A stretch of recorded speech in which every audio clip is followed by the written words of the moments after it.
always glad to serve you. Come on, get inside. It's the 6th year. It's almost. Get in.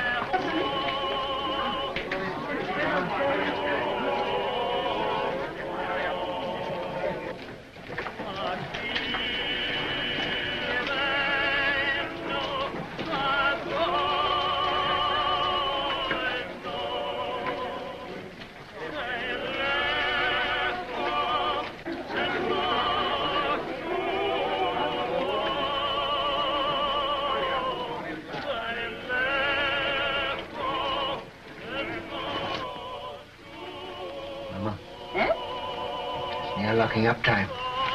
The money hasn't come yet. It's a long road from Hamburg. It'll be here in the morning. Yes, but if anything should happen, all that money, 10,000 gulden. Eh? So much this journey? 7,000 in one lump from Prince Lowenstein's agent, and then all the small sums, 10,000 at least. The roads are dangerous. Tomorrow morning it'll be here. Ah, we should be thankful, Maya. Business is good, eh? Nearly 1,000 gulden since morning. Mama. Eh? That agent. Did you notice him? What?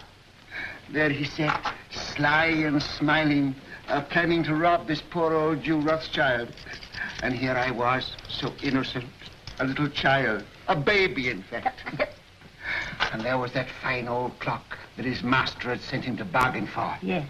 And when at last I let him have it for less money than it cost me, I could see in his eyes how pleased he was that he got the better of this little baby. Sold it under cost? A spat to catch a mackerel, Mama. He thinks he's so clever, and I'm so stupid. Always make them think they're clever.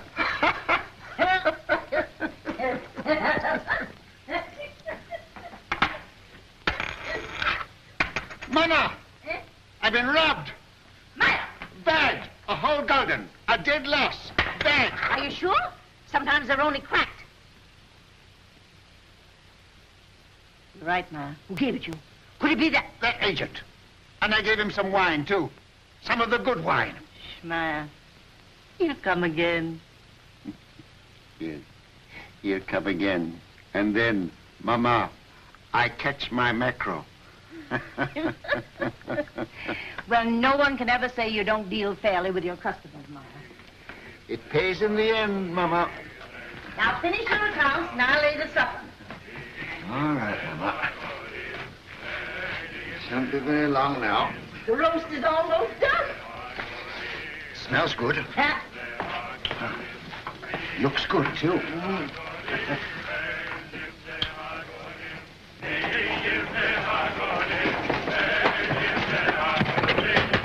Mama, quick, it's making. Mama, the tax collector. Oh. Papa, the tax collector. He's down the street. Shut the door. The tax collector, boys.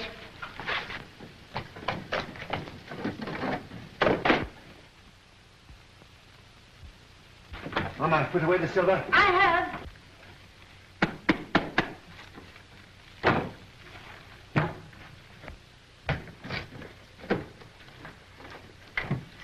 Don't forget my account book. Oh, run away. What do you know about it? Everything is in one big collector gold. Take those hats off. Here, Mama. Yes.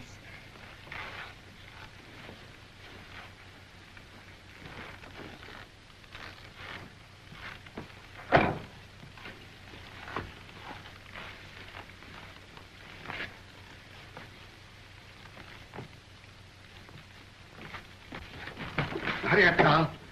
Come up, James. Over the fireplace. Remember, no deal for the last 5 days. Understand? Yeah, Father. Are you hungry? Not so very. Then look hungry. Look hungry. Ansel Solomon, you remain below. Mama, hide the roast.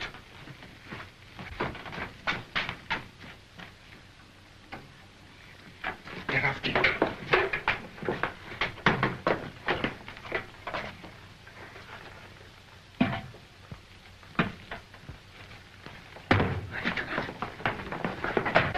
All right, we'll take Rothschild next. Mama, take your sewing and sit there. Nathan, by me. Nathan, take your hands out of your pockets. Open up, Jew.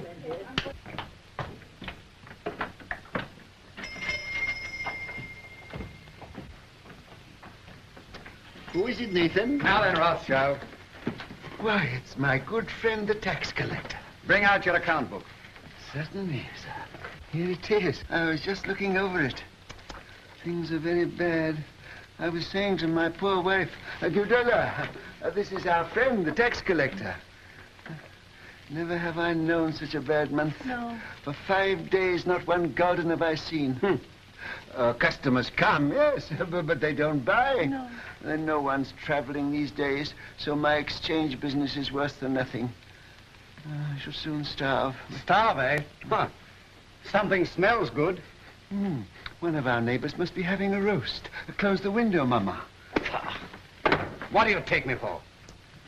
Now bring out the real books.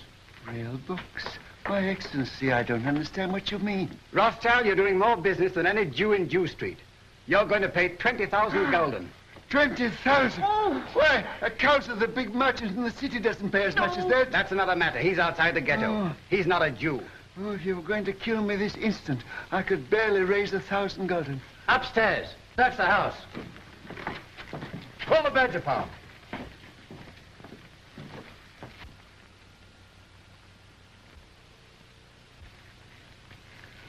Well, I might perhaps raise 2,000 gulden. Very interesting. Oh, that. Nathan, lift up the trap door for the gentleman. Just some old stock. We have a little wine down there. Not very good wine, I'm afraid. Good wine costs money. But no account books, no gold, no jewels, I suppose. Jewels. I've had to give up dealing in jewels long ago. It needs capital. Shall I lead the way? You follow. At a distance.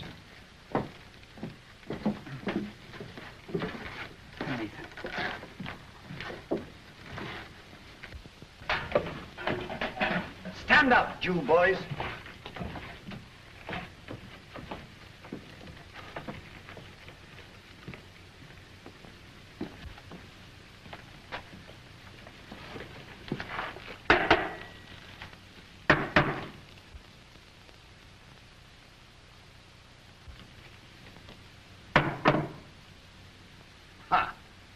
Wine. Fill up a cup. But that's green, Excellency. Do as I say. Oh, it had wine in it after all, eh?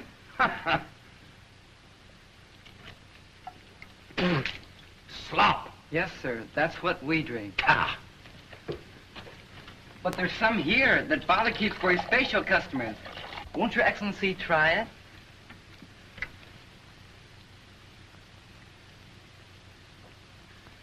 Ah.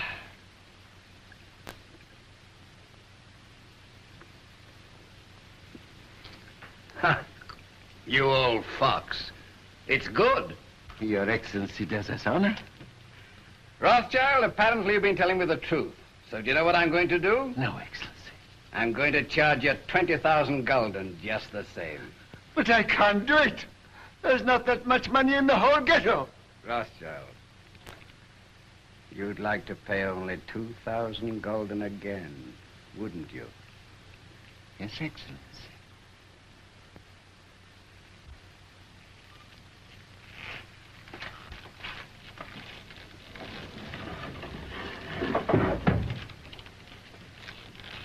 Now, what would it be worth to me if I put you down for 2,000 this time? A very handsome present for Your Excellency. Say, 1,000 gulden. Talk sense, Rothschild. I want 10,000. Would you leave me and my family penniless? With a great deal of pleasure. Come now. Well, perhaps 3,000 gulden, but that's the limit, the actual limit. I'll take 6,000. Oh, I will. We'll make it 5,000. All right. Have it ready tomorrow. I'll call. And if any of you breathe a word, I'll have your house burned to the ground.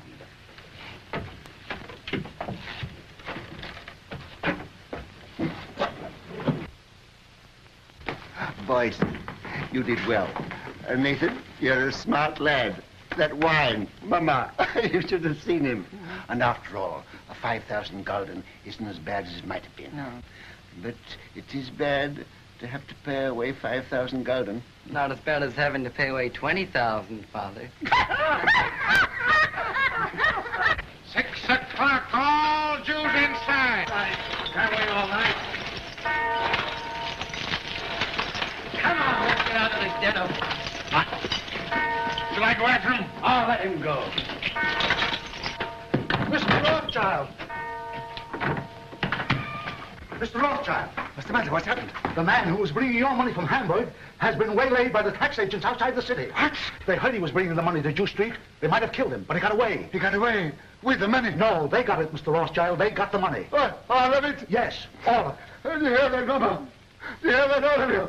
10,000 gulden. Our money that we worked for. Why doesn't the Almighty strike them dead? Papa, don't get excited. It's bad for you. Listen, you are young. Your lives are before you. You've got to fight. Fight for yourselves. Fight for our people. Mama, I have to cheat the tax collector before my own children. Do you think I want to do that? I live honestly. I trade honestly. I want to be honest with them. But they won't let us. We are Jews. Taxed to death. Forbidden to learn a trade, forbidden to own land. They keep us in chains. They send men here to rob us. So work and strive for money. Money is power. Money is the only weapon that the Jew has to defend himself with. Oh, Mama!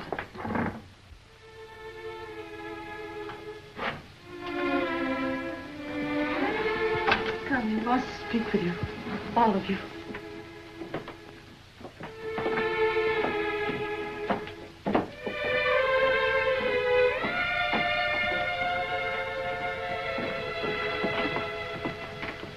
We're here, Papa.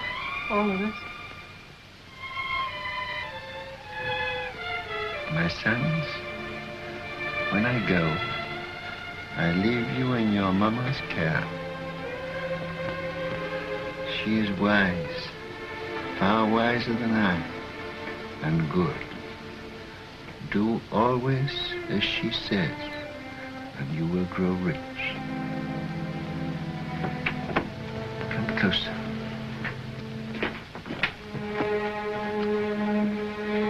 Much money is lost through sending gold by coach from one country to another. In times of war, it is seized by the enemy. In times of peace, by thieves. You are 5 brothers. I want you each to start a banking business in a different country.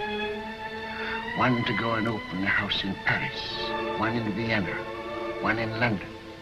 Choose the most important centers, so that when money is to be sent from here to London, let us say, you won't have to risk life and gold.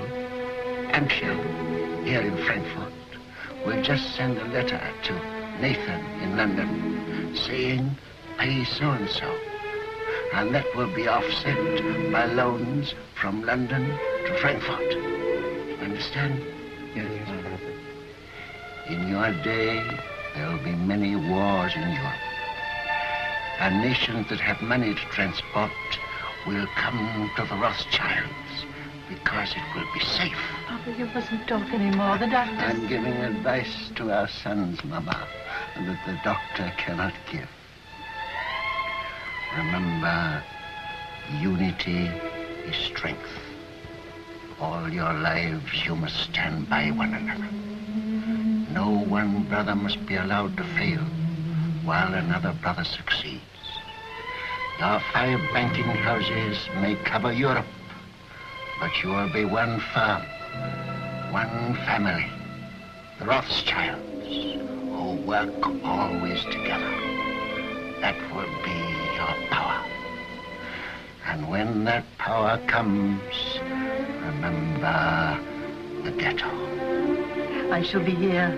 I shall never leave the house where they were all born. And remember this before all, that neither business, nor power, nor all the gold in Europe will bring you happiness till we, our people, have equality, respect, dignity, to trade with dignity, to live with dignity, to walk the world with dignity.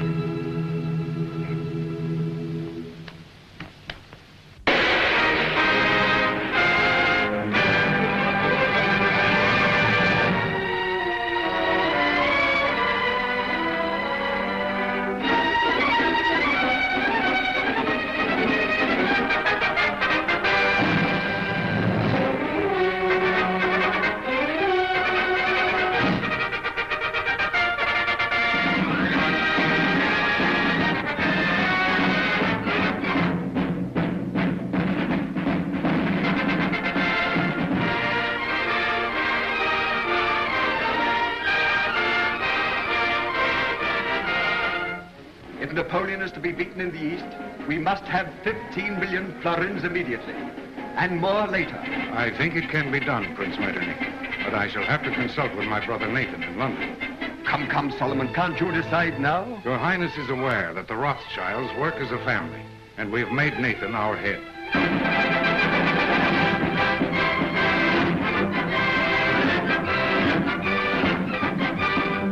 The Rothschild. There can be no peace in Europe as long as Napoleon controls Italy. 16 million ducats as soon as possible. If your Highness will keep the utmost secrecy, I will endeavor to obtain the consent of my brothers.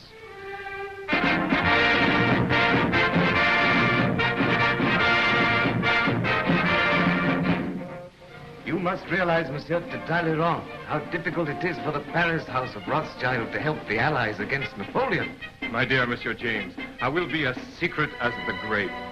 But we must have 50 million francs.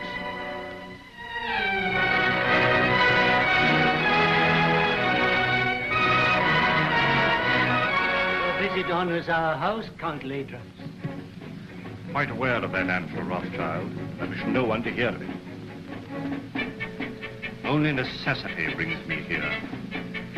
The armies of Napoleon are already in Prussia. We've got to have 5 million gulden to drive them out. I will consult my brother. Ah, that's nonsense. It is an unbreakable rule, Your Excellency. The House of Rothschild never participates in a deal of this importance without the approval of all the partners. When that is impossible, my brother Nathan in London is permitted to make a decision.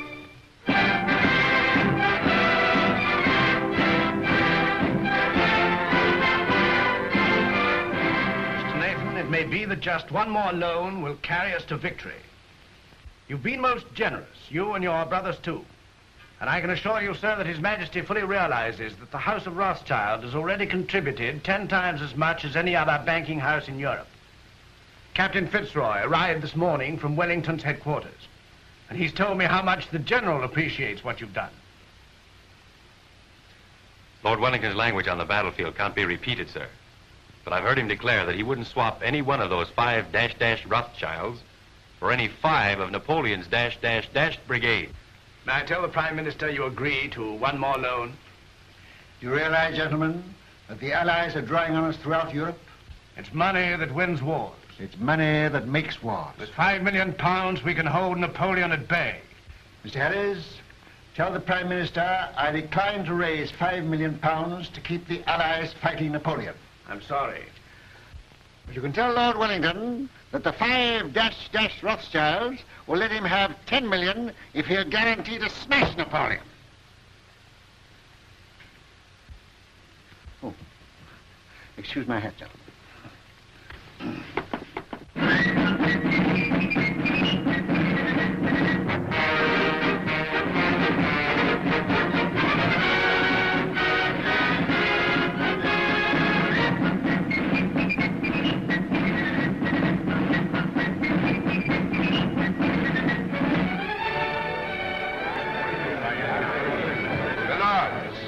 Gentlemen, once more England is indebted to her greatest soldier. It is my privilege as Prime Minister to thank him on behalf of England for his glorious achievement. We rejoice at your safe return. My lords and gentlemen, charge your glasses. I give you a toast. His Grace, the Duke of Wellington.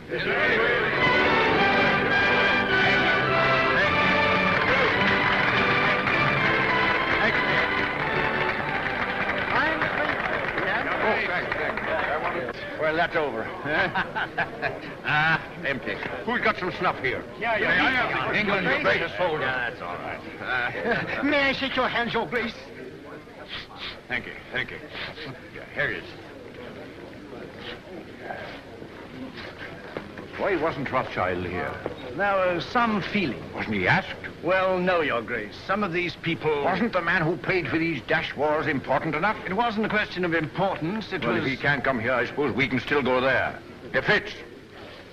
Yes, sir. Just as soon as I can get away, we're going to call on Nathan Rothschild. He ought to have been here.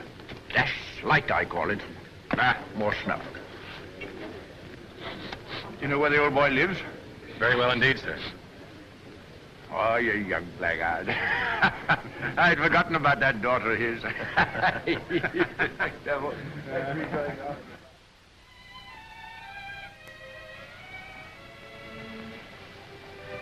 Darling. No, I'm not sorry. Not in the least. Neither am I. Just stopped. I've been trying to tell you for a long time. I've wanted to kiss you. Yes, I know that. But when it came, it was so sudden, it rather frightened me. Frightened? The captain of the guards to protect you? Ridiculous. Well, the captain of the guards is a very dangerous person. Only to his rivals. You know you're a very conceited young man. Hmm? You haven't even asked me if I loved you. Well, don't you? Yes, I do. I love you more than anything else in the world.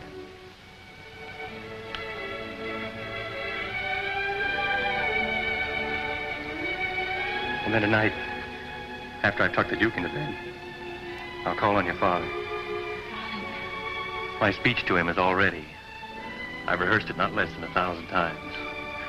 To trees at night, to guns, even to horses. I haven't gotten a refusal yet. I'm afraid it's not as simple as that. Some of those horses were pretty difficult customers. It's no use, darling. You're just dodging the real reason. You're being sweet and thoughtful again. But you're not making me forget that you're a Gentile and I'm a Jewess. Think of the shock to our families. This is no longer a family matter. Spitz and Julie.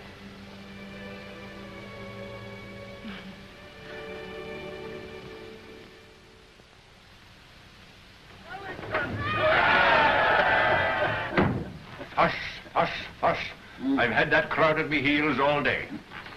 If they had any sense, it's you they'd be following around, not me. Oh, we Rothschilds have had just as big crowds following at our heels in Frankfurt, but not with cheers. Well, I'll cheer for you, gladly. And I hope one day Europe will realize she owes you something more than money. Well, my father was a man of peace.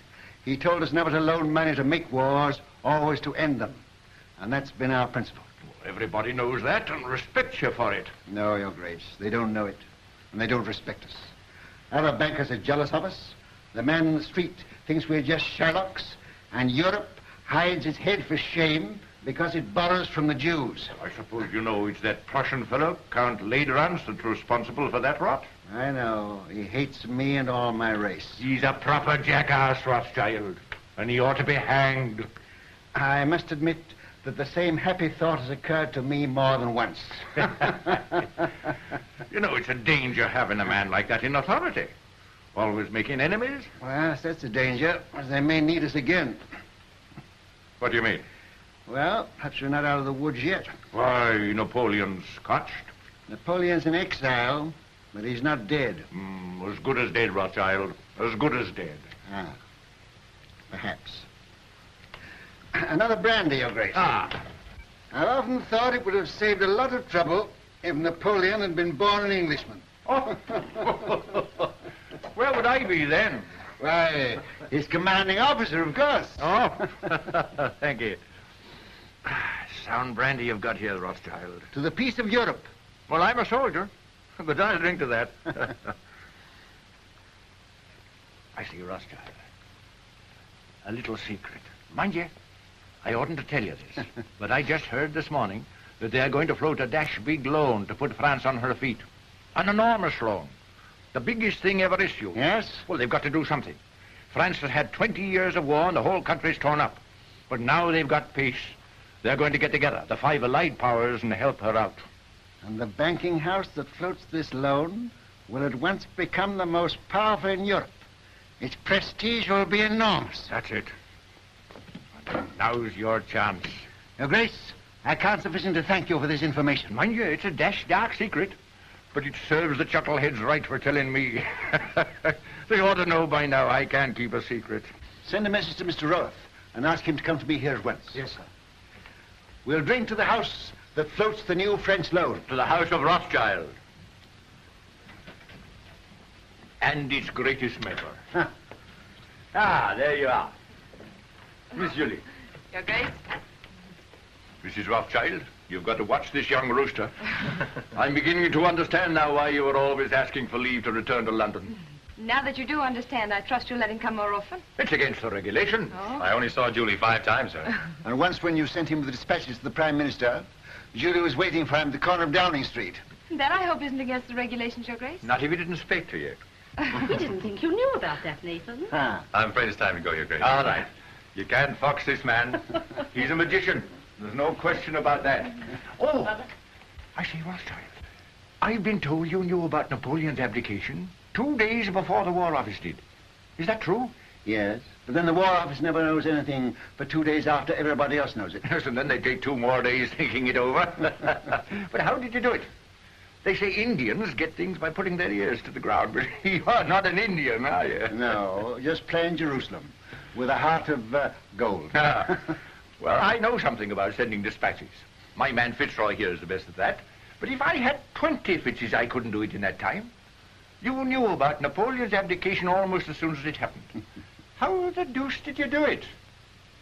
A little bird whispered in my ear. Oh, you don't intend to tell me, eh? Well, I don't blame you. Fitz, we'd better go before he makes us disappear like rabbits in a hat. Mrs. Rothschild, you've a charming home. And a charming daughter. Your Grace. I hope that dash crowd's gone. Ah, thank you. Are they still there? And this is the man who faced the Grand Army. Hush, here, Fitzroy. Yes, sir. Brandy before the charge, always. Ah, there's military tactics for you. There's a young man who'll be a general someday. Thank you. Well, goodbye, Rothschild. And remember, it's a dash dark secret. 1,000 thanks, Your Grace.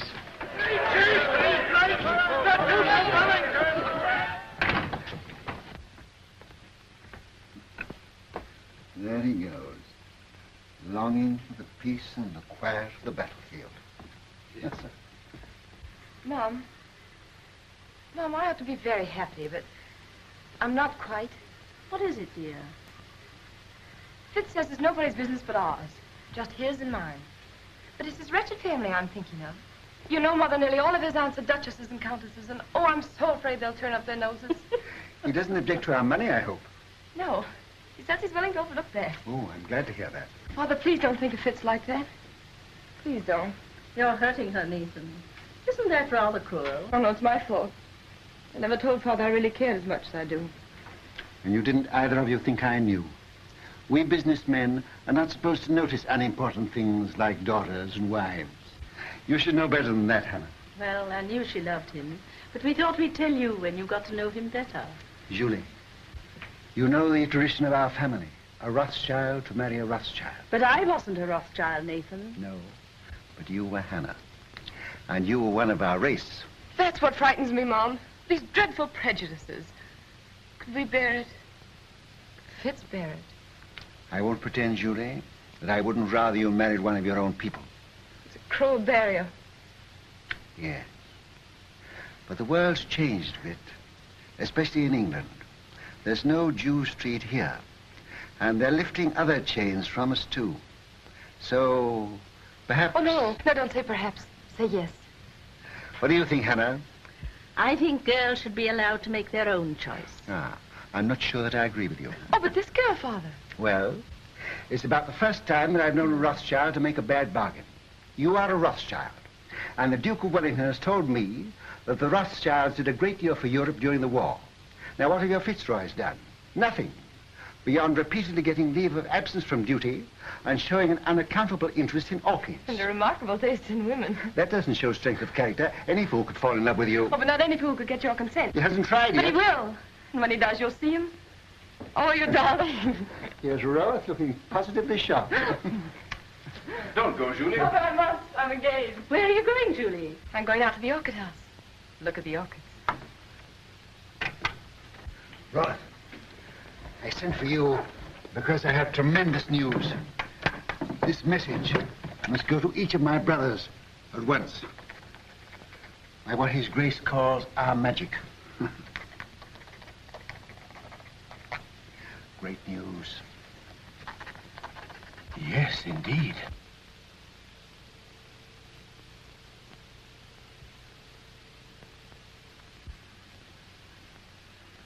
Let me have the earliest possible dates on which all private loans can be recalled. Give instructions to grant no more private loans until further notice. I must know at once the exact extent of our available capital. The most important deal the House of Rothschild has ever attempted.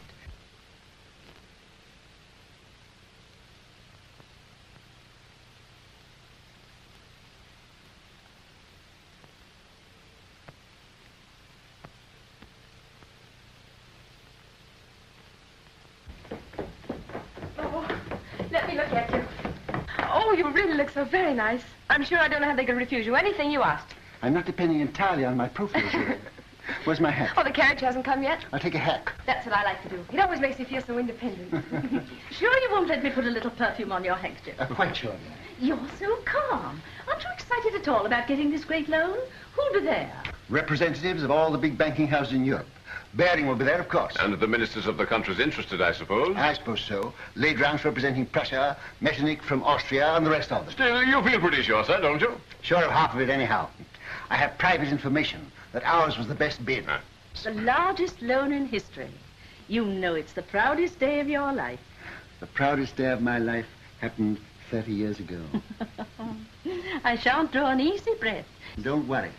When I say that no other banking house in Europe can match our bid, I'm not guessing, I know. And now where's my hat? On your head, I believe. Where it should be. Where it shouldn't be in a lady's presence. I beg your pardon. To Downing Street and victory. Goodbye. Goodbye, Father. Good luck.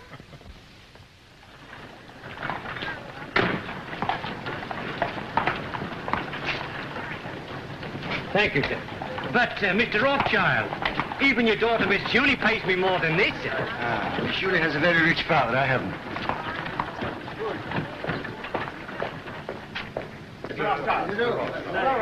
Mr. Gameler. Mr. Rothschild. How do you do? Very well, sir. How are you, Rothschild? Hello. Am I too early or too late? Early. They're still in the conference room. My lords and gentlemen.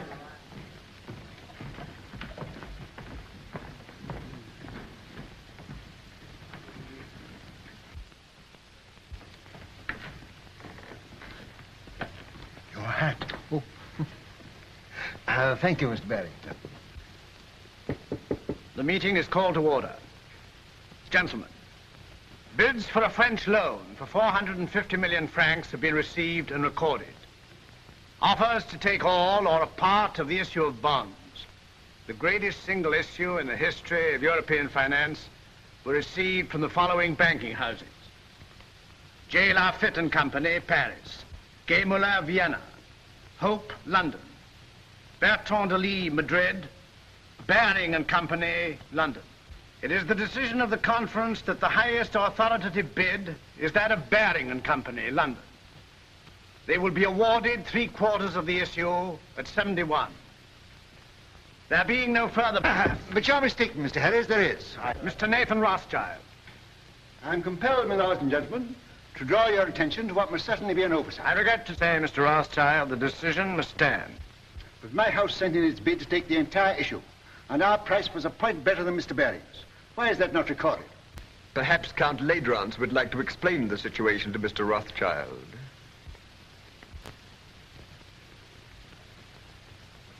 Your Excellency. Your bid was received, Mr. Rothschild. But to put it as delicately as possible, it was thrown out, shall we say, on a technicality. A technicality? What am I to understand by that? You are at liberty to give my statement any interpretation you choose. You mean, in brief, I am a Jew?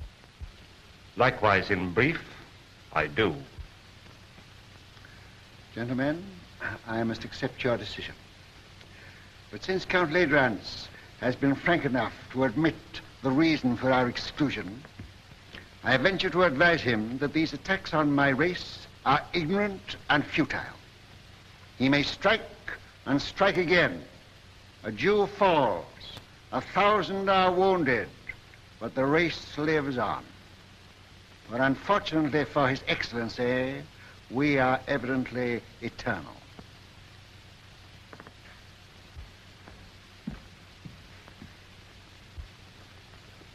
Mr. Harris, you say that Barings take 3/4 of the loan. May I ask who takes the other 1/4? That is being taken up by Count Ladrance, Prince Metternich, Count Talleyrand. I see. A family party. Good day, gentlemen. Your luck is out, Mr. Rothschild.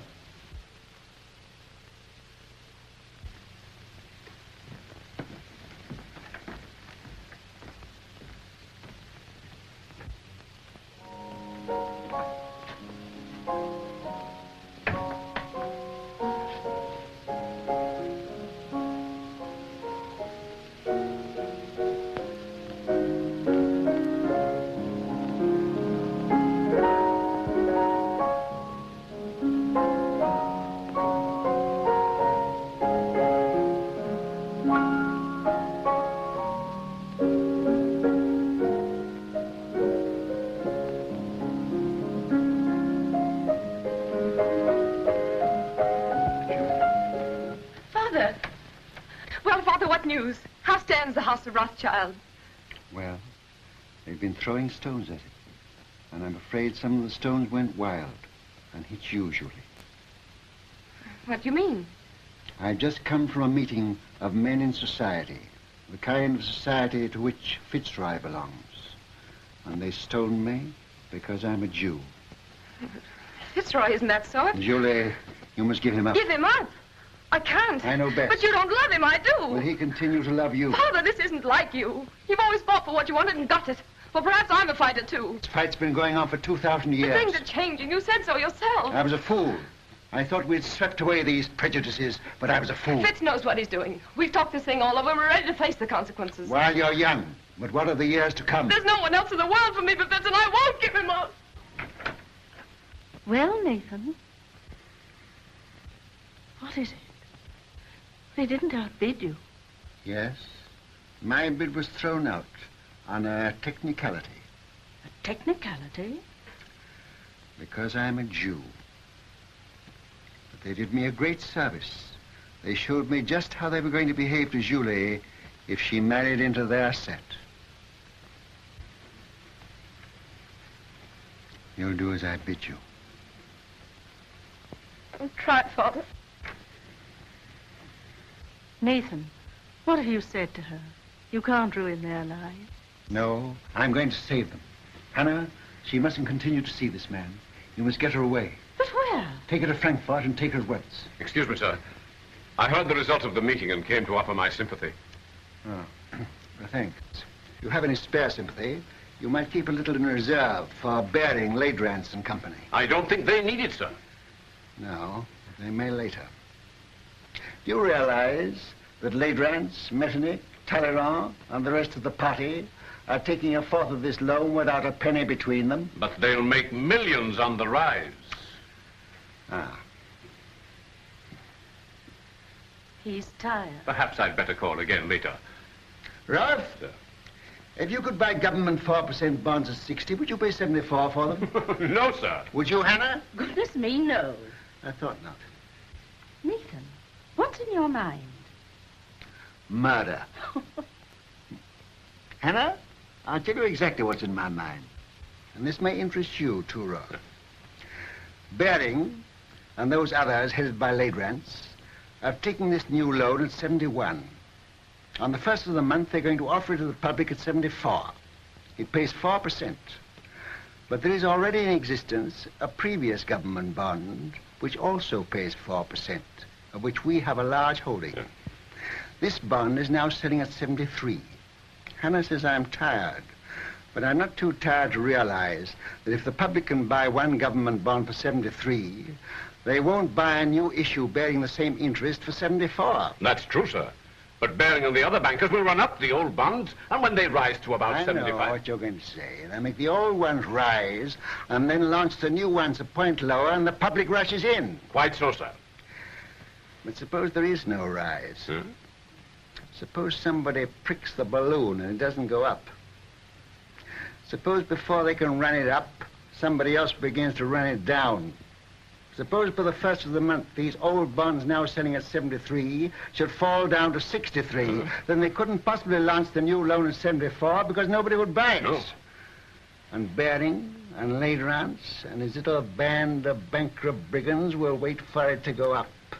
But suppose instead of going up, it still goes down to 55, to 50, to 45, to 40, why they'll never be able to launch the loan at all. And by God, that's where it's going.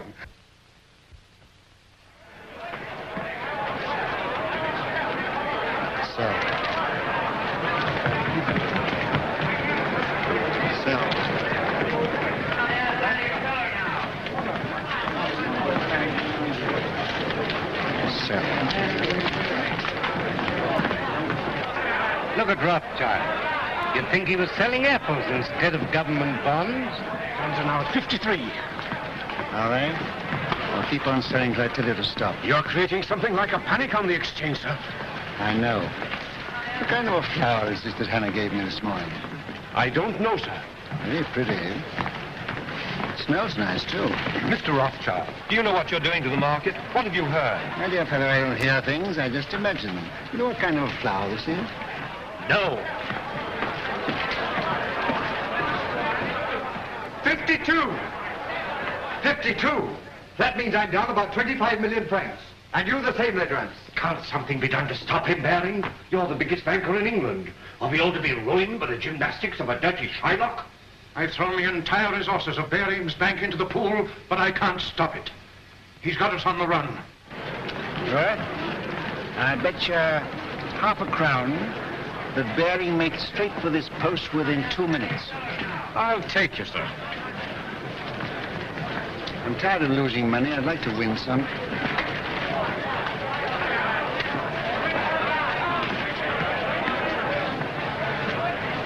You're a magician, sir. Here he is. Mr. Rothschild, I don't have to tell you this is nothing less than slaughter. You know my position. I'm responsible for this new issue at 71, and you're making it impossible for me to put it on the market. We are both bankers. You knew I ought to have had a share of this loan. Why did you shut me out? Certain pressure was brought to bear on me. Ha! Ladrans. Well, yes. Then let Ladrans speak for himself. All right, Mr. Baring. I'll come. I'll follow you.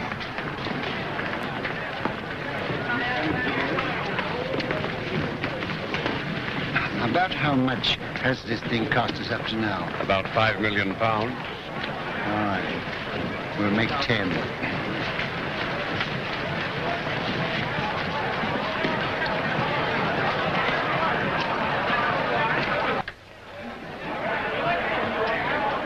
I hope I haven't kept you waiting, gentlemen, because I know you must all be very busy.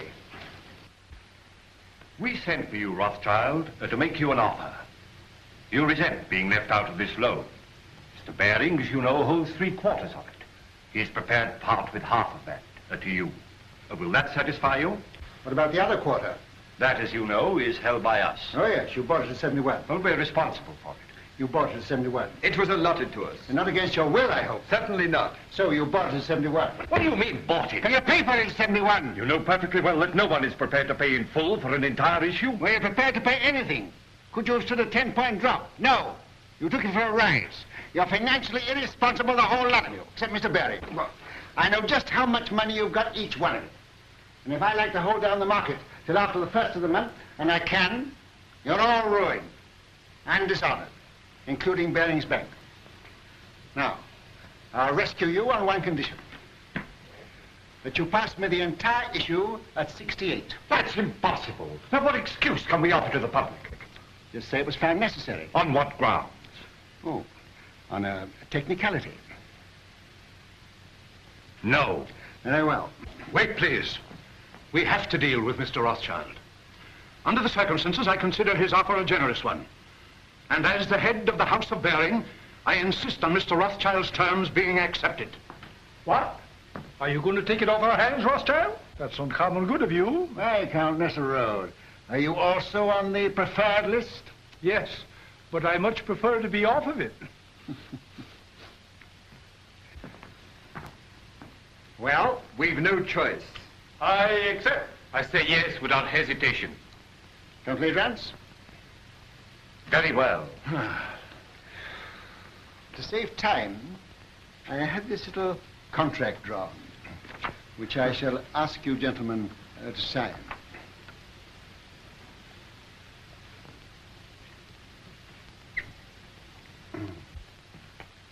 You seem to have been very sure of yourself. I was. Quite. Will you sign first?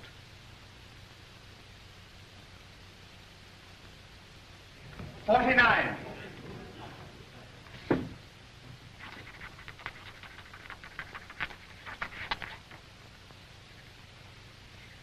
You won your fight with me, Jew. But remember, victory may be bought too dearly.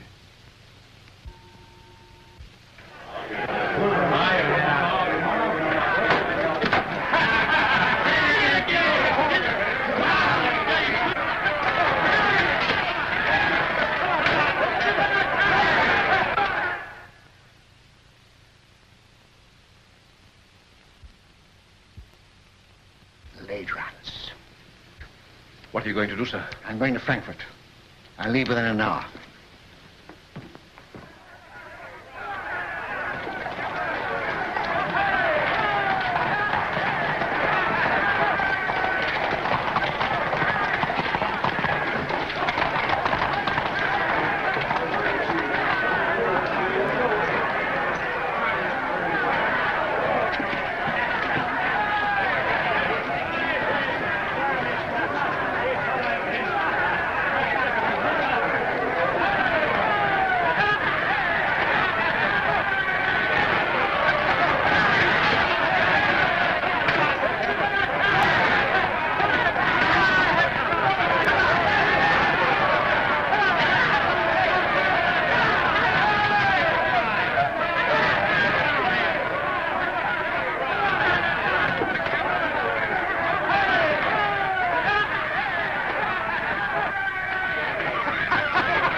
Come, Mama. You know the doctor's doing everything he can for you. Yeah. You must remember, Mrs. Rothschild, you are 88 years old, and I can't make you any younger. I'm not asking you to make me any younger. I'm asking you to make me older. She's better. She's insulting people.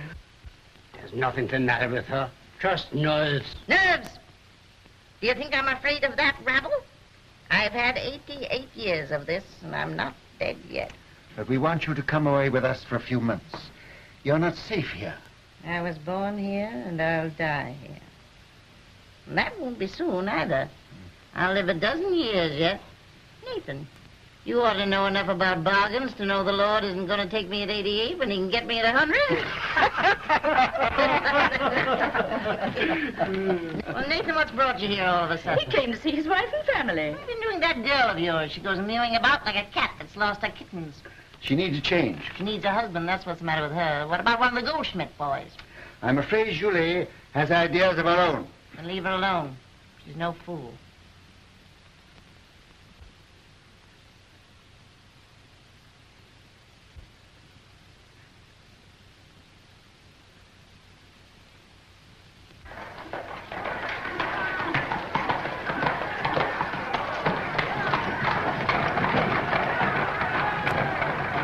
you tell me which is the Rothschild house? Yeah.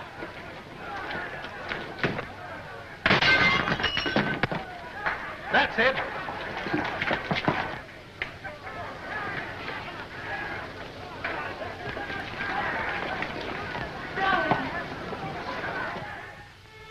What's the use of our pretending? I don't pretend to Father. He knows exactly how I feel. But you see, darling, he's determined too. But you know we can't give each other up. Sending you away from me only makes matters worse. Did you tell him you'd give me up? I told him I'd try. I don't seem to be trying very hard, do I?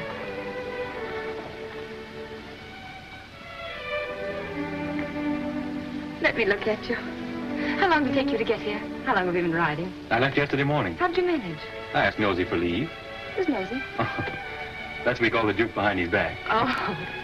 I think he guessed where I was bound for. Anyhow, he said yes. Of course, I'd no idea your father was here. No, of course not. What are we going to do?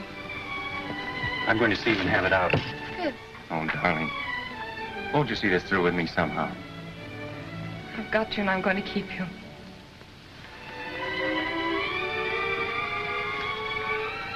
Then will you be very brave? A soldier?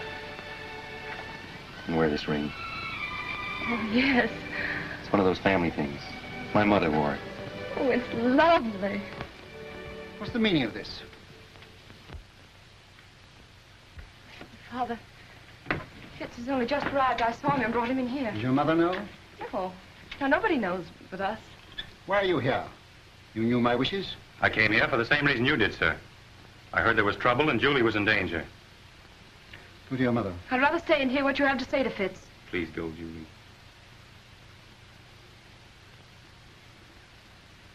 It's no use, Father.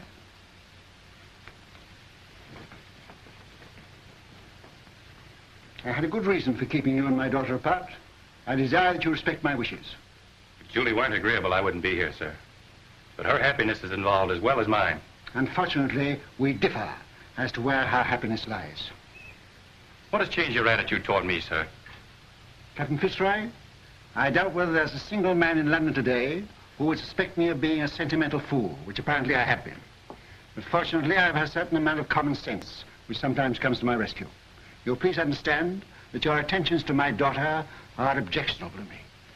What is your objection? You're not of our race. That's an objection I think you might have raised a great deal earlier, I sir. was a sentimental fool.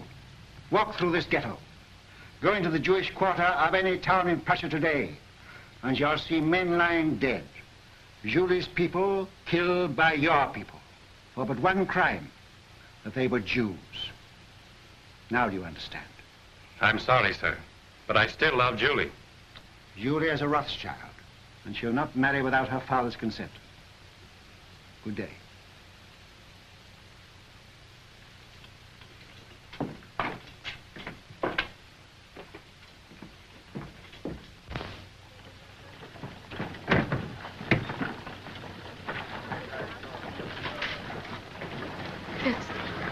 Fitz, no matter what happens, no matter even if what Father says is true, I love you. Always.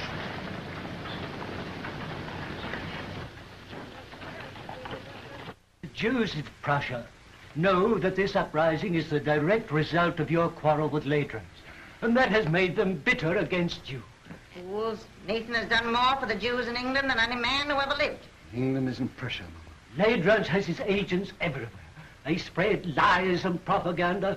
You've got to put the screws on. Money is the only screws we have. And now, with Napoleon in exile, Ladrans and the Allies need us no more. It's queer, isn't it? We fight for the peace of Europe, and with peace, we lose our power. Well, you've got to do something. They burned down the Levy's house last night, and they burned down this one if they dared, but they're afraid of me. You tell all those kings and ministers you feed that if they don't stop this outrage, you'll stop their pocket money. If I thought Ladrans would listen, if I thought I could make him call off his dogs, I'd go to him. But now, don't worry, Nathan, and make yourself sick. The Lord isn't going to desert us. So take a rest. Leave the work to him. If there was only some way you could handle Ladrans. For the sake of our Jewish people, I think you should go to him, Nathan. Grovel at his feet, eh? All right. If you think so, I'll go. He must have his price, and whatever it is, I'll pay it.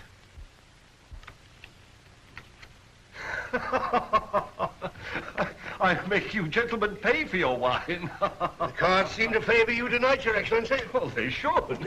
They're my cards. Colonel, any news? Good news, Your Excellency. Dresden, entire ghetto reduced to ashes by fire. It is estimated that 5,000 Jewish refugees crossed the border into the Netherlands. I have dispatched 3 agents to The Hague to stir up the populace there. Frankfurt. The citizens stormed the ghetto and fired 2 houses. A serious pogrom was prevented by the arrival of the Civic Guard. Who ordered out the Civic Guard? The Burgomaster, but he won't interfere again. We've explained Your Excellency's campaign. That's splendid news, Colonel. I have still better news for Your Excellency. Yes? Nathan Rothschild is in Frankfurt. He arrived from London last night. If he tries to leave, I want him arrested at the border and brought to me here. Yes, Your Excellency. Upon what grounds? Make your own grounds. Yes, Your Excellency. The House of Rothschild. The house with the red shield. I'll make it red.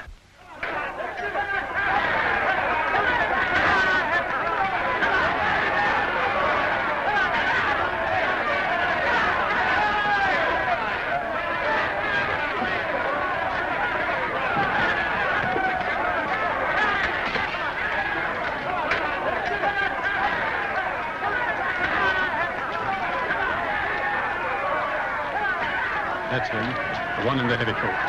Goodbye, sir. And I promise you I won't come back without an agreement from Ladrans to stop this Pope, whatever the cost may be. May God be with him. Send word to stop his carriage as he starts to pass through the city gate. Seize him and place him under arrest. Quick. Mr. Rothschild! Mr. Rothschild!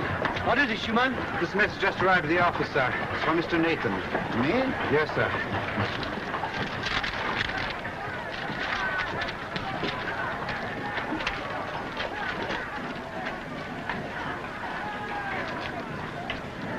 What is it? Napoleon has escaped from Elba. The French are rallying to his banner by thousands. This means war. Another war. Now you can go to Ladrans. Now he needs you. And we'll have to see him. No, I won't go to Ladrans. Ladrans will come here to the ghetto.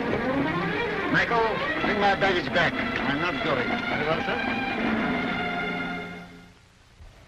Of course, Wellington, I'm Prime Minister, but you're the idol of the people. My dear fella, I'm going to retire quietly to the country, surrounded by me dogs and me books and... Yes? For His Grace. Ah, for me, eh? Will you excuse me? Yes, yes, yes. Ah! That blasted little Corsican is back. What? I gave orders not to be disturbed. It's important, sir. Word has just reached us. Napoleon has escaped and is in France mobilizing his army.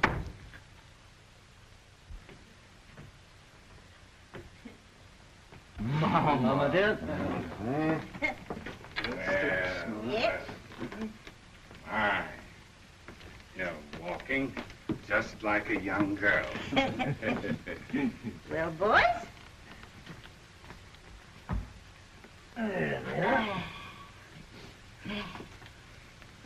Come here. Let's have another look at you. Well, you're all growing up, aren't you? Nathan, I think you're getting fat. I'm proud of you. All of you. Your father would have been 92 today. Ours is the richest banking house in Europe, and we're still being kicked. It looks as though we haven't played our cards very well, doesn't it? Perhaps we haven't. I'm not criticizing. I think we're open to criticism, Mama. And that's what has brought us all together here today. Oh, is it? I thought you came here to see me. It seems it takes a war and a Jewish pogrom to get us all together nowadays. Now, that's not fair, Mama. You know we Well, almost don't come. let's waste time in compliments. What have you come for? James. Nathan, you run the English house, and so you have the sea between you and trouble. But we, Carl and Solomon and Amschel and I, are here in the furnace. I know. And with Napoleon on the map again, our position is intolerable. Napoleon will be in Paris in a week, with the whole army rallying to his banner and deserting Louis. Napoleon's soldiers must be paid, and if he can't borrow money, he'll take it. Has he suggested a loan? Yes. He sent for me as head of the Paris house. I went to see him in Lyon, and he made a definite proposal. Now listen, Nathan, before you give an opinion. We've issued 450 million francs worth of bonds for a government which started packing at the first blast of a bugle. Napoleon guarantees the payment of these bonds down to the last centime, and on future loans he agrees to double the interest offered by his enemies. What have the Allies to offer us? From the simple standpoint of business, we shouldn't hesitate a day longer. A refusal to support Napoleon means not only the probable loss of a murderous sum, but James's Paris business, my Naples business, will be wiped out like that. And Amschel's and Solomon's are in great danger. It's no longer a question with me. We should support Napoleon. As far as I can see, the Allies seem to be under the thumb of a tyrant from Austria and a scoundrel from Prussia. Metternich and Leidrans. Mama has said we are still being kicked, and she's right. For a quarter of a century we have stood with the Allies, and apart from what we've got out of it personally, houses, fine clothes, carriages, as Jews, we are just where we started, in the Jew Street, waiting for the change to be put up. I agree with the others. We've got to transfer our support to Napoleon and start over again with him. Well, son? You're right, all of you. Every word you've said is true. But still, we must fight Napoleon. Why? Well, because we're the Rothschilds.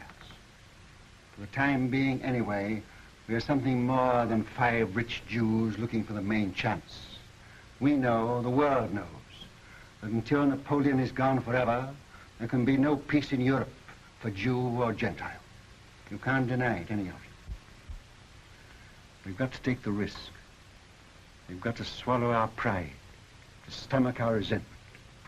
We've got to go against every normal, selfish impulse in us and do what is right for the world. We can go hand in hand with Napoleon and spread this war over years. We can pay for fire and blood till all Europe is a slaughterhouse. And the Jew would stand as a pawnbroker in lives.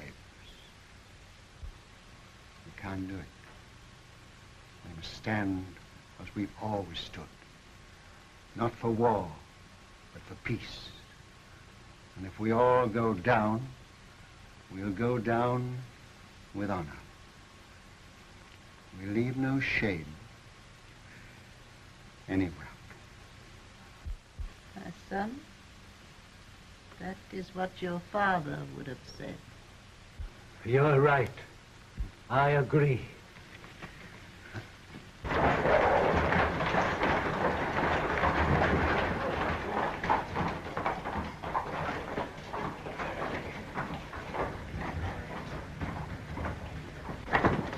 The House with the Red Shield, Your Excellency.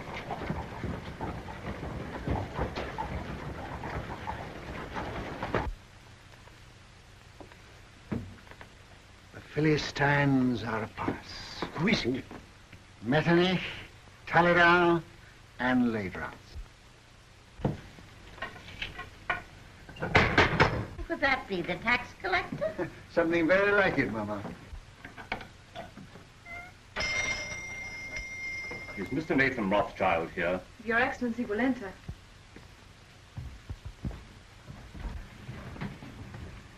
Lords, this is a great pleasure. But how did you find your way? The Duke of Wellington was kind enough to supply us with a guide, Captain Fitzroy, who has, I believe, been here before. Won't you come in? My brothers and I were speaking of you only this moment. Prince Metternich.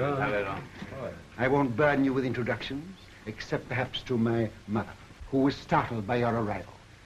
She thought you were the tax collector, Count L'Adrans. Welcome to our ghetto. You will forgive this unexpected visit. Certainly. We were expecting it. Then we may assume you know precisely why we are here. Not the precise amount, but approximately. May I congratulate you on your brilliant son, Madame Rothschild? Yes, I'm told I'm the mother of half the loans in Europe. I am here at the request of the Duke of Wellington and the Allied governments. In that case, my brothers, too, are interested. Won't you sit down? We will not intrude very long. Well, you're chained in at 6. Speaking for myself, I admit that I come as a penitent. We've not always treated you quite fairly, Nathan. And now, frankly, we need you. You should join Wellington on the field of battle.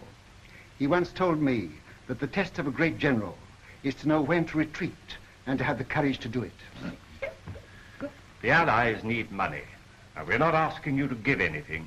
You're money lenders, and you'll get your interest. You sure of that? Don't you trust the powers? No, Austria's bankrupt. France is already in the hands of Napoleon. And so is Italy. Why don't you go to the other bankers? Your own bankers. We have not sufficient capital. You mean they won't take the chance? What if Napoleon wins? I suppose there must be a certain amount of risk in your business. No, we ask security. What security can you offer us? Ah, then don't say you're not asking us to give anything. You're asking us to give a great deal. I see no reason for prolonging this meeting. As you say, we are moneylenders, not philanthropists. We do it for profit. You may as well know that Napoleon has offered us twice as much as you can promise us, and we've decided to take his offer. Gone over to the enemy, eh? I must admit, I'm amazed. How will Napoleon get the money to pay you? Steal it. But that's not our business. I always thought you stood for peace. For 20 years, we've been supporting the peace of Europe. Now we're thinking of the peace of our own people. The Jews? Yes. Napoleon will give us our freedom. That's why we are for Napoleon.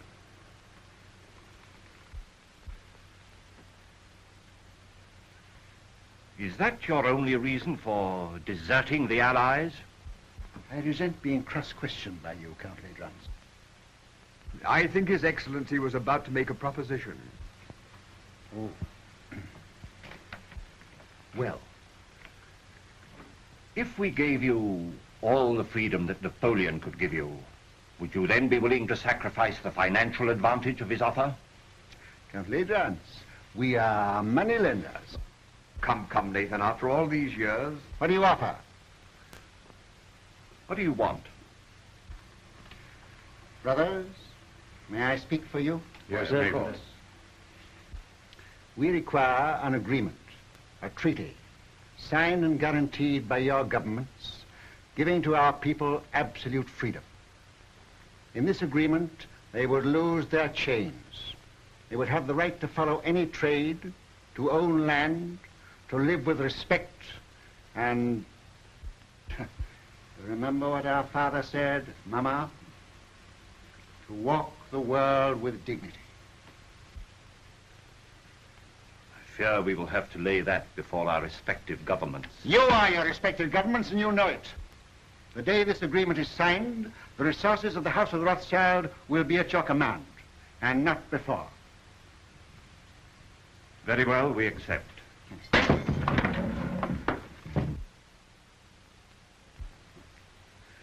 Pray excuse this, my lords. Some Gentile has evidently strayed into our quarter.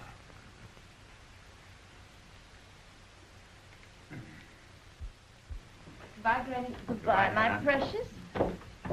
Goodbye, dear. Who's got my hat? Oh, here you are, Father. Oh. James. Father, I'll go out of the carriage with Michael. All right, my dear. James, it's of vital importance that we should have first-hand news from the field of battle. Somebody to be close to Wellington's troops. Whom can we trust? In time of war, nobody. What about you? Will you do it?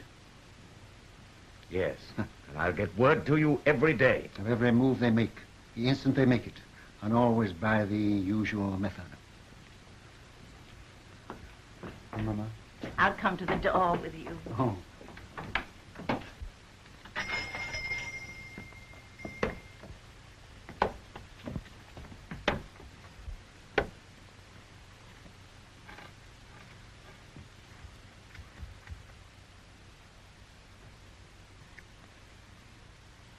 won't let it be a long war, will you? It shall be just as short as our money can make it.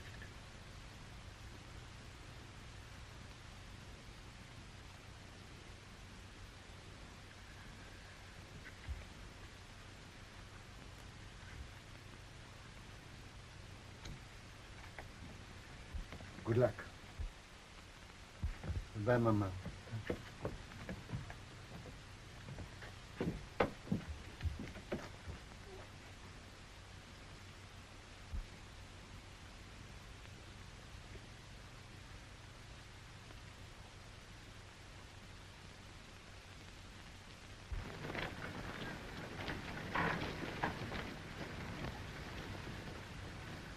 It's a horse, dear.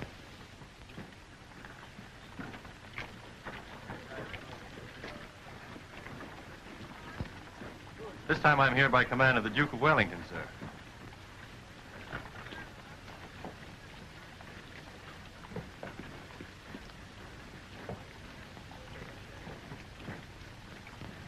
Give me the ring quickly. Darling.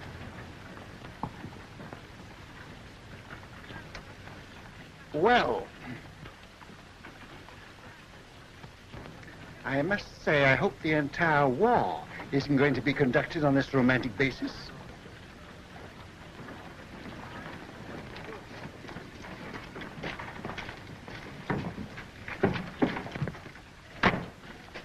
Seven Fitzroy, I give Napoleon 100 days, no longer. If at the end of that time you're still alive, and you seem to be the type of young man that can't be killed, you can come and talk to me in London. Thank you, sir. I shall count the days.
Nathan, the Times says there's a rumor that the stock exchange won't open today.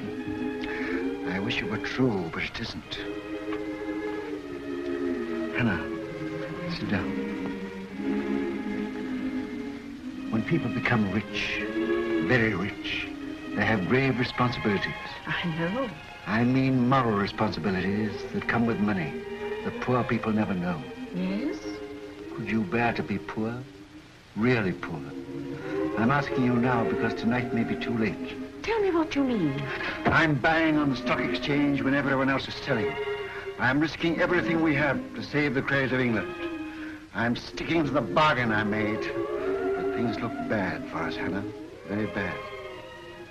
Are you doing what you feel you should do? Yes. Do what you think is right. And if you fail, I'll love you all the more.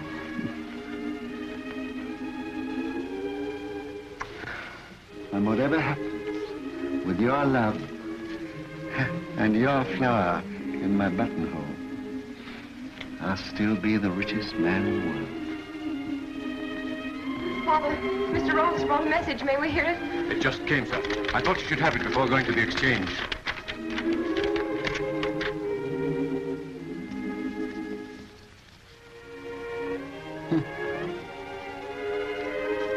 Napoleon has thrown entire grand army against Wellington. James. Worse and worse.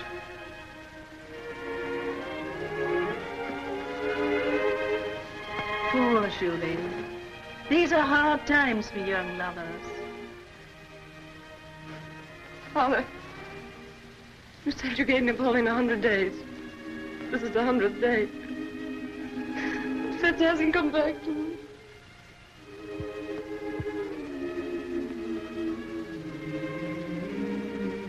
Remember, I'm a magician. My day may be over, but I know there's a message of love and hope on its way for you.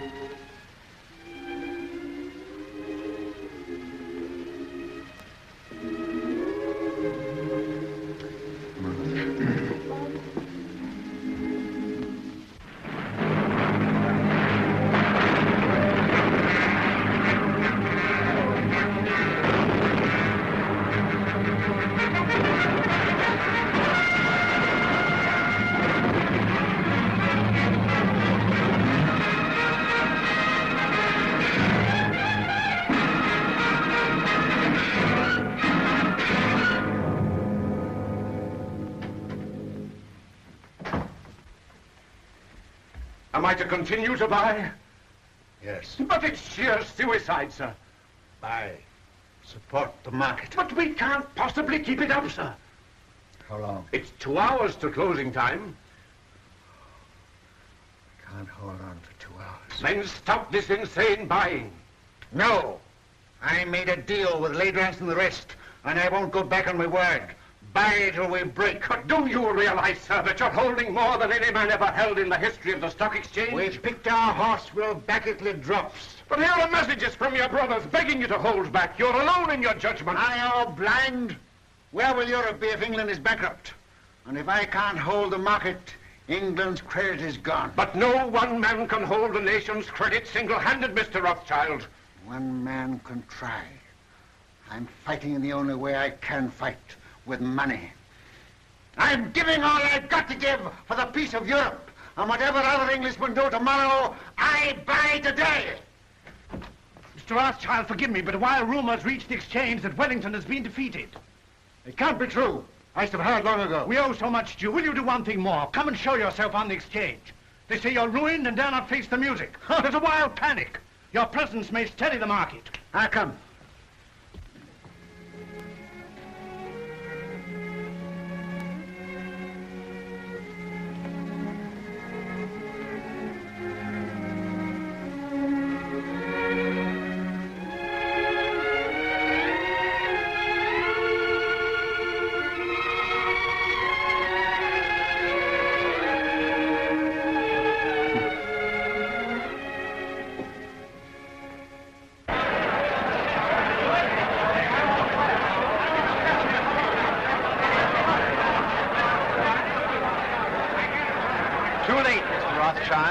You backed the wrong horse this time. Rothschild, you've lost your luck.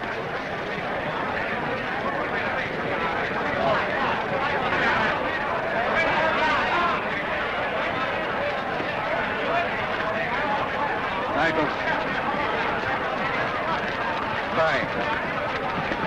Buy. Yes, buy. Have you had any news? What do you think about this rumor? I don't listen to rumors, Mr. Baring. You hear what they say? Wellington defeated. You mind telling me what you're going to do? I have no objection to all London knowing what I'm going to do. I'm buying.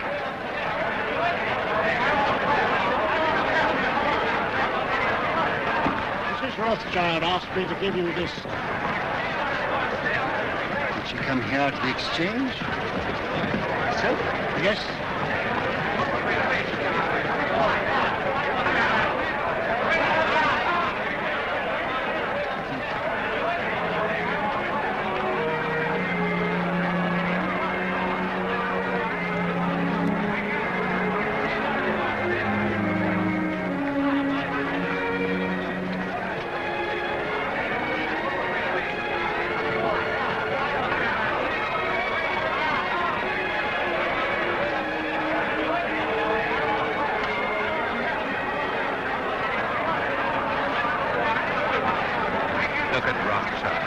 Did you ever see such a cold-blooded fish? Puts a flower in his coat as he stands on the scaffold with a rope around his neck. News. Just arrived.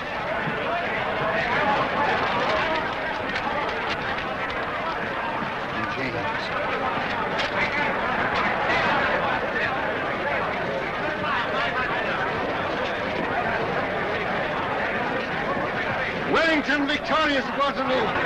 Napoleon defeated. The war is over. Gentlemen, listen, listen. I have news. News from Waterloo. Napoleon is beaten. You've been overfired. Don't play tricks on us. It's important. It is true. Wellington has won at Waterloo. Where? How did you get the news? Yes, how did you get the news? I carry a pigeon. By pigeon post from the battlefield. Now you know our secret. Now will you buy? Buy with every security you have. Buy without security. Buy with your clothes on your back. Buy.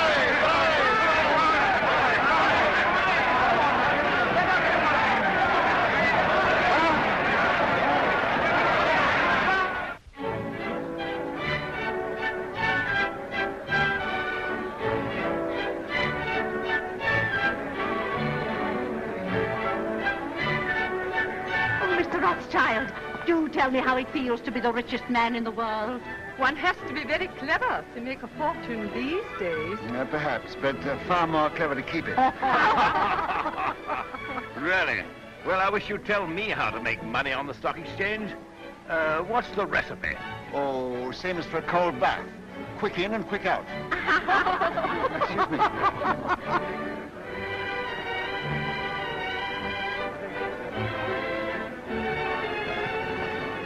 Take your hands out of your pockets. Hannah.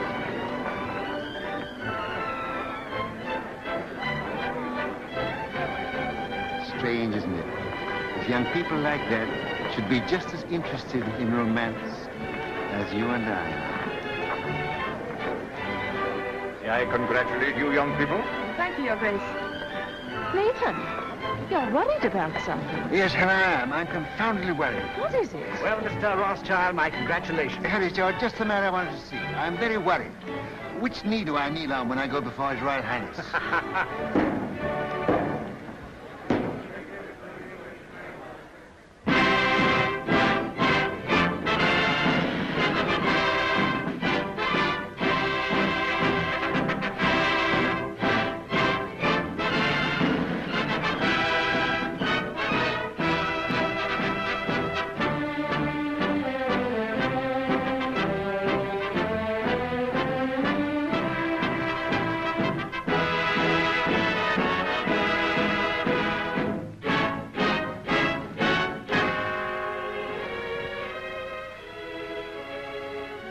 England is deeply grateful to her adopted son, who by his generosity and courage played so large a part in bringing victory and peace to Europe. His loyalty never wavered. His faith in England never faltered. To England, he has brought nothing but honor. And for England, we thank you, Baron Nathan Rothschild.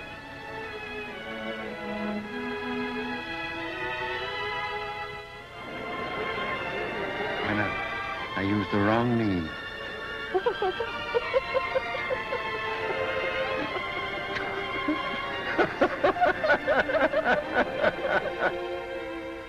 To trade with dignity, to live with dignity, to walk the world with dignity.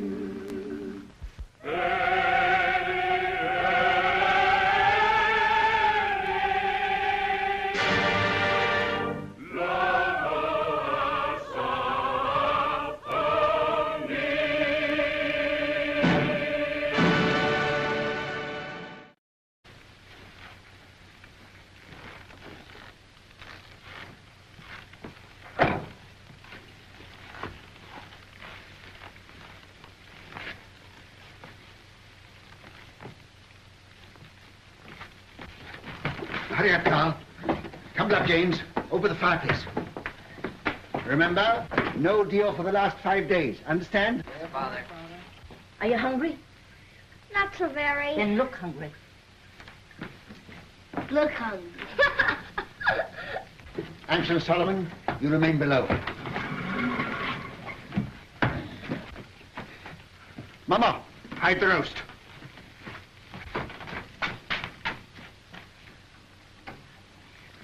Get off, Jim.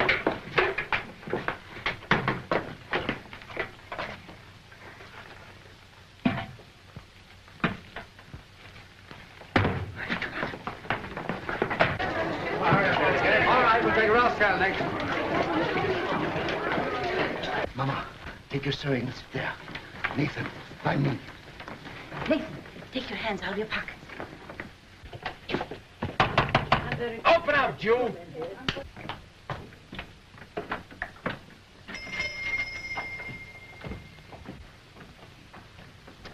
Who is it, Nathan? Now then, Rothschild. Why, it's my good friend, the tax collector. Bring out your account book. Certainly, sir. Here it is. I was just looking over it. Things are very bad. I was saying to my poor wife, Gudula, this is our friend, the tax collector. Never have I known such a bad month. No. For 5 days, not one gulden have I seen. Customers come, yes, but they don't buy. No.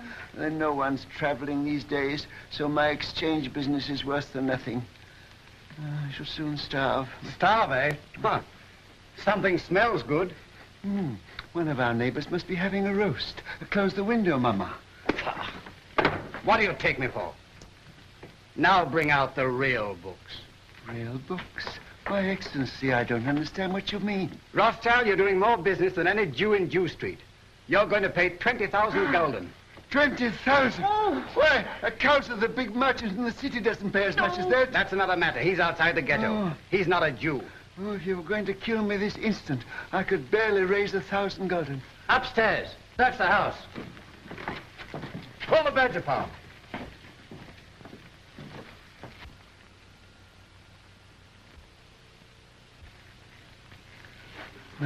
I might perhaps raise 2,000 gulden.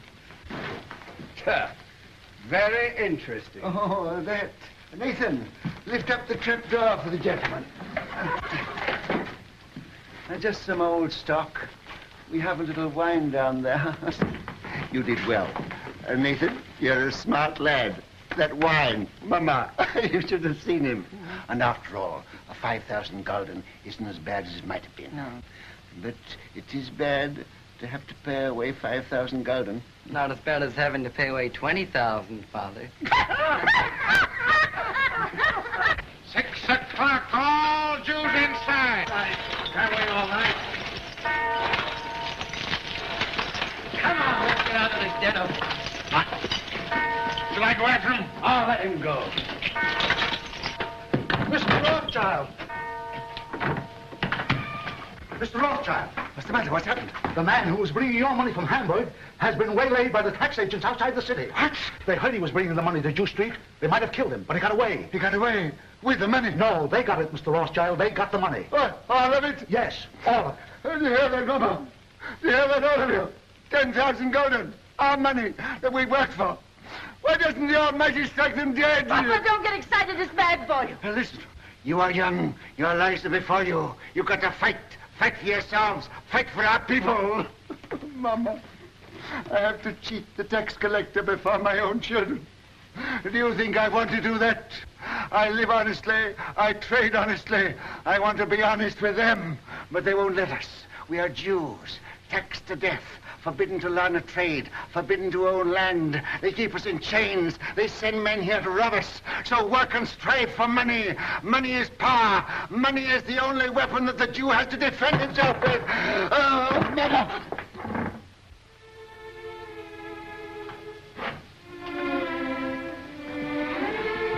Come, he wants to speak with you. All of you.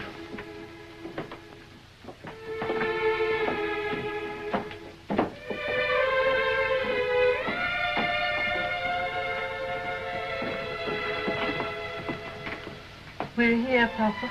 All of us. My sons, when I go, I leave you in your Mama's care. She is wise, far wiser than I, and good. Do always as she says, and you will grow rich. Come closer.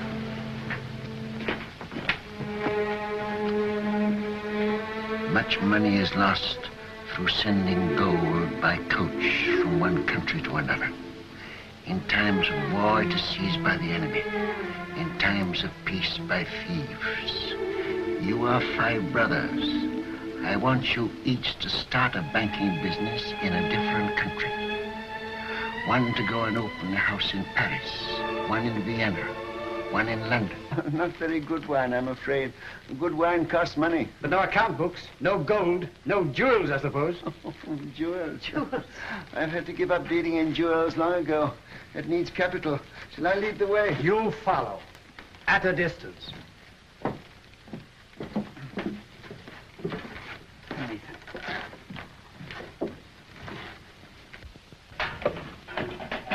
Stand up, Jew boys.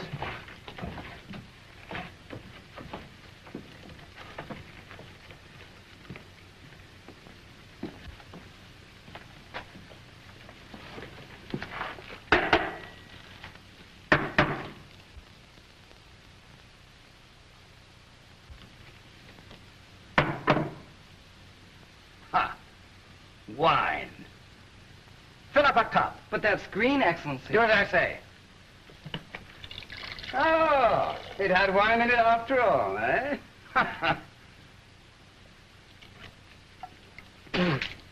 Slop. Yes, sir. That's what we drink. Ah. But there's some here that Father keeps for his special customers. Won't Your Excellency try it?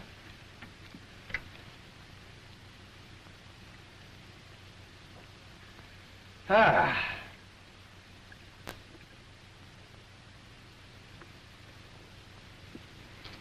Ha.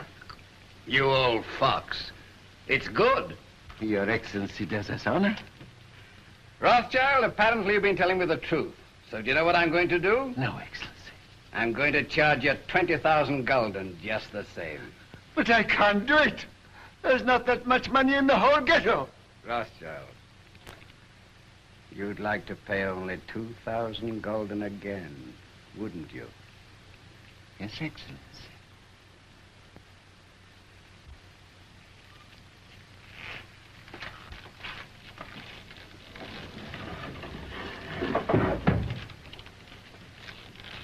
Now, what would it be worth to me if I put you down for 2,000 this time?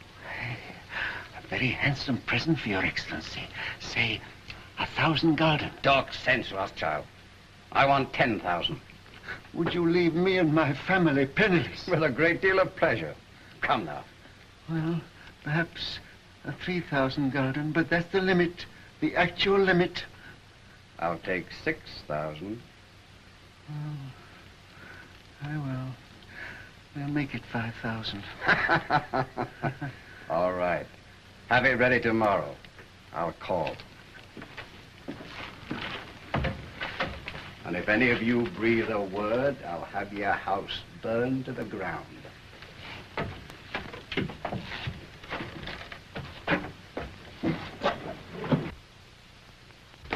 Boy.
Thank you, Excellency. Always glad to serve you. Come on, get inside.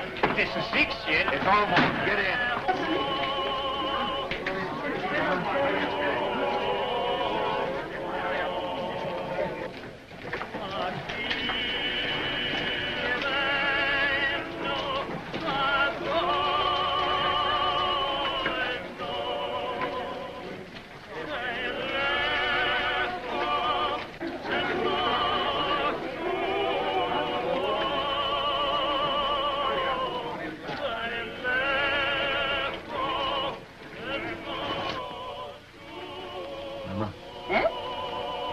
Locking up time. The money hasn't come yet. It's a long road from Hamburg. It'll be here in the morning. Yes, but if anything should happen, all that money, 10,000 gulden. Eh? So much this journey? 7,000 in one lump from Prince Lowenstein's agent, and then all the small sums, 10,000 at least. The roads are dangerous. Tomorrow morning it'll be here. Ah, we should be thankful, Maya. Business is good, eh? Nearly 1,000 gulden since morning. Mama. Eh? That agent. Did you notice him? What? There he sat, sly and smiling, planning to rob this poor old Jew Rothschild.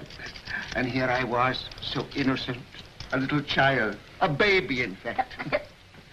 And there was that fine old clock that his master had sent him to bargain for. Yes. And when at last I let him have it for less money than it cost me, I could see in his eyes how pleased he was that he got the better of this little baby. Sold it under cost? A spat to catch a mackerel, Mama. He thinks he's so clever, and I'm so stupid. Always make them think they're clever.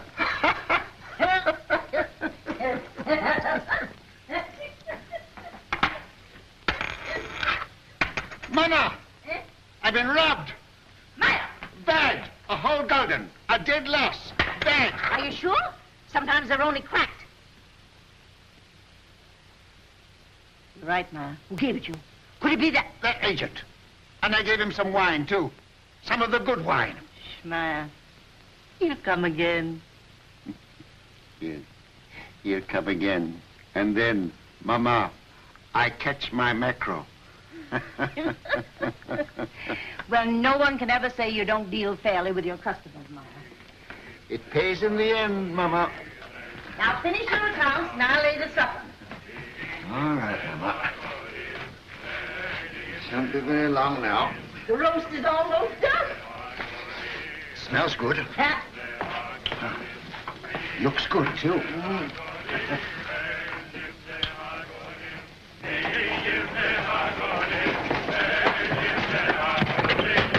Mama, quick! It's Nathan!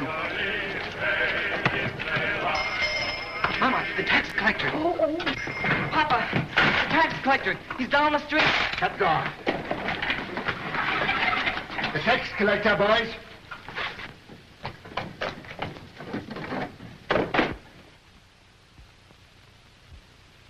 Mama, put away the silver. I have.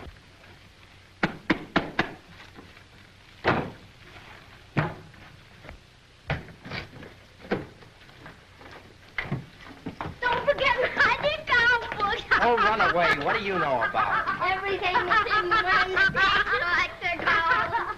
Take those hats off. Here, Mama. Yes.